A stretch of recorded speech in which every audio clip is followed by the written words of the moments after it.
आज अधिक आषाढ शुक्ल चतुर्थी शके 1937 सादर करत आहोत ठाणे वार्ता। ठळक घडामोडी। झोपडपट्टीवासियांना जागा मिळावी म्हणून रिपब्लिकन पक्ष एकतावादी गटाचे प्रदेशाध्यक्ष जितेंद्र कुमार इंदिसे यांच्या आत्मदहनाच्या प्रयत्नानं खळबळ। ठाण्यात दुसऱ्या दिवशीही 160 मिलीमीटर पाऊस आणि काँग्रेस गटनेते संजय घाडीगावकर अज्ञातांनी केलेल्या हल्ल्यात जखमी। या आणि इतर घडामोडी विस्तृतपणे पण काही क्षणातच। ठाणे वार्ता पहा श्रीस्थानक वाहिनीवर।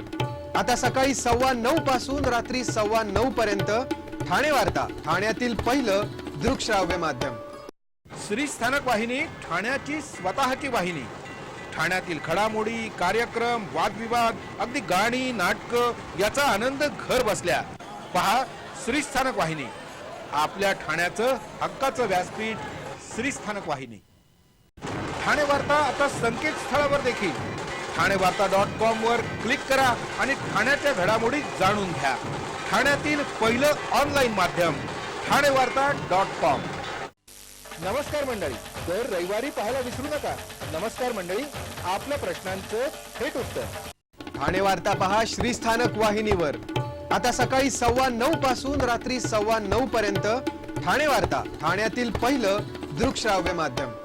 रिपब्लिकन पक्ष एकतावादी गटाचे प्रदेशाध्यक्ष जितेंद्र कुमार इंदिसे यांनी झोपडी धारकांच्या घरांसाठी आज महापालिकेच्या आवारात आत्मदहनाचा प्रयत्न केल्यानं एकच खळबळ उडाली।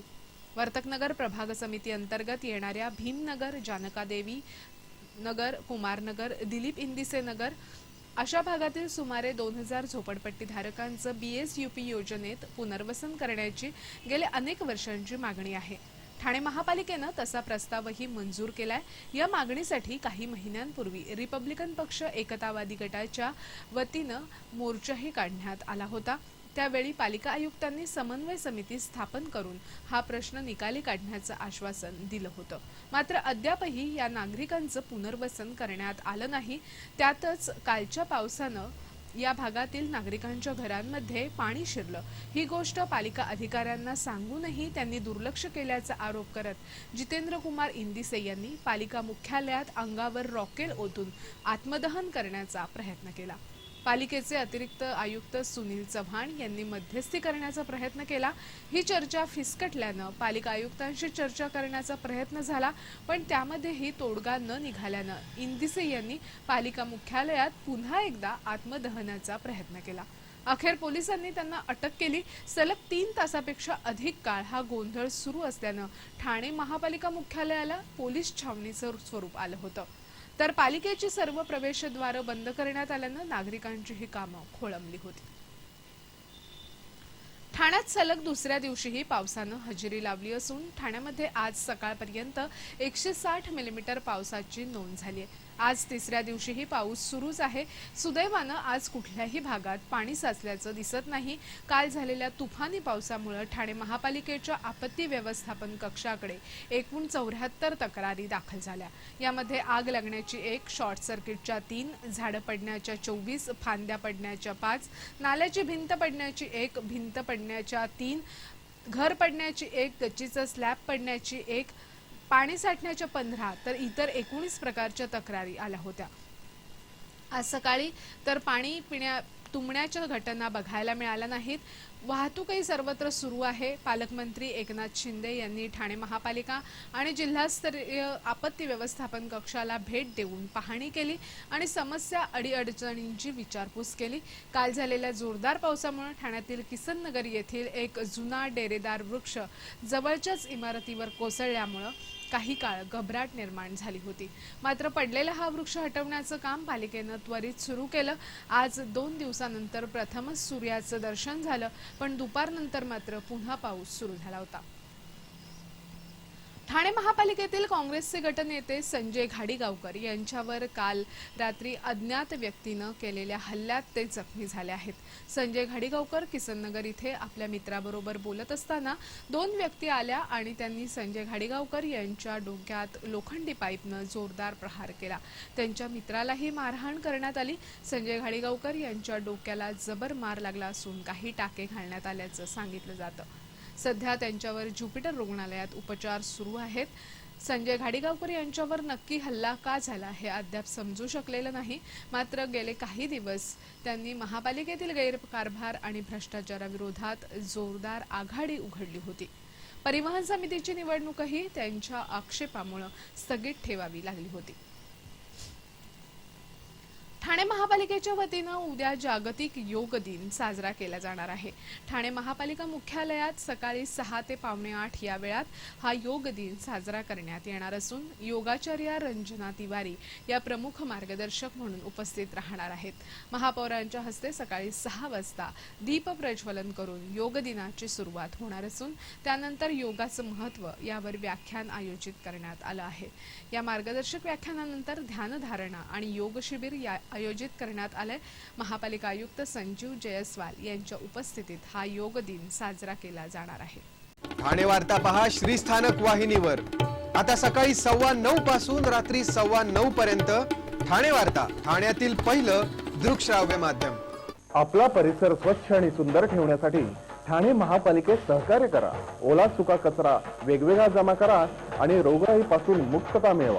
ठाणे वार्ता आता संकेतस्थळावर देखील ठाणेवार्ता.com वर क्लिक करा आणि ठाण्याच्या घडामोडी जाणून घ्या. ठाण्यातील पहिलं ऑनलाईन माध्यम ठाणेवार्ता.com. डॉक्टर आणि रुग्णांचं पिढ्यानपिढ्यांचं जिव्हाळ्याचं नातं म्हणजेच डॉक्टर बेडेकर हॉस्पिटल.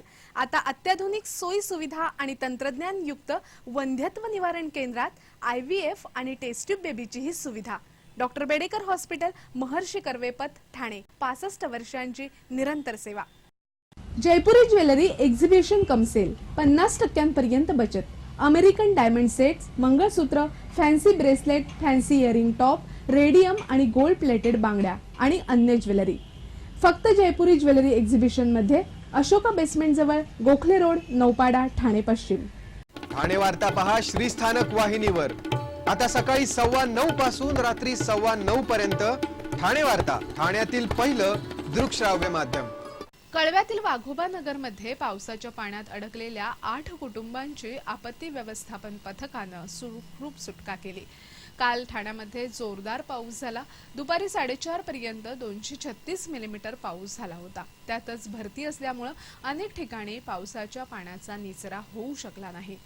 कळव्यातील पारसिक हिलवरील वाघोबा नगरमध्ये असलेल्या खोलगट भागातील 8 घरांमध्ये पाणी घुसलं होतं. काल रात्री 8च्या सुमारास मुसळधार पाऊस सुरू झाला. त्यावेळी या घरांमध्ये पाणी साचण्यास सुरुवात झाली. सुरुवातीला रहिवाशांनी पाणी उपसण्याचा प्रयत्न केला, पण तासाभरातच या घरांमध्ये 5 ते 6 फूट पाणी जमा झालं. त्यामुळे रहिवाशांची धावपळ उडाली. या प्रकरणी महापालिकेच्या आपत्कालीन विभागाला कळवण्यात आलं. आपत्ती व्यवस्थापन पथकानं धाव घेऊन पंपांच्या सहाय्यानं घरातील जमा झालेलं पाणी बाहेर काढलं आणि 8 कुटुंबांची सुटका केली.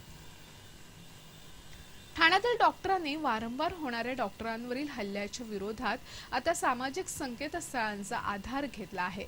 या डॉक्टरांनी जनरक्षा@thane.com हा गट कार्यान्वित केलाय. जिथे रुग्ण अथवा रुग्णाचे नातेवाईक डॉक्टरांवर हल्ले करतील त्या ठिकाणी या गटातील डॉक्टर तातडीनं पोहोचून नागरिकांना कायदा हातात न घेण्यासाठी प्रबोधन करणार आहेत. 2 दिवसापूर्वी जिल्हा शासकीय रुग्णालयात पोलिसांसमक्षच डॉक्टरांना काळं फासण्यात आलं होतं. अनेकदा गैरसमजातून डॉक्टरांवर हल्ले होत असल्यानं दहशतीखाली वावरत असलेल्या डॉक्टरांनी एक गट स्थापन केलाय. इंडियन मेडिकल असोसिएशनच्या वतीनं डॉक्टरांचं एक शिबिर आयोजित करण्यात आलं होतं. या शिबिरामध्ये डॉक्टर दिनकर देसाई यांनी जनरक्षा चळवळीची माहिती दिली. डॉक्टरांवरील वाढत्या हल्ल्यांमुळे डॉक्टरांमध्ये भीतीचं वातावरण असून डॉक्टर जगला तरच रुग्ण जगेल, तेव्हा रुग्ण आणि त्यांच्या नातेवाईकांचं प्रबोधन करण्यासाठी हा गट कार्यान्वित करण्यात आला आहे. डॉक्टरांच्या सर्व संघटना एकत्र आल्या असून व्हॉट्सअॅपवर हा गट कार्यान्वित करण्यात आलाय.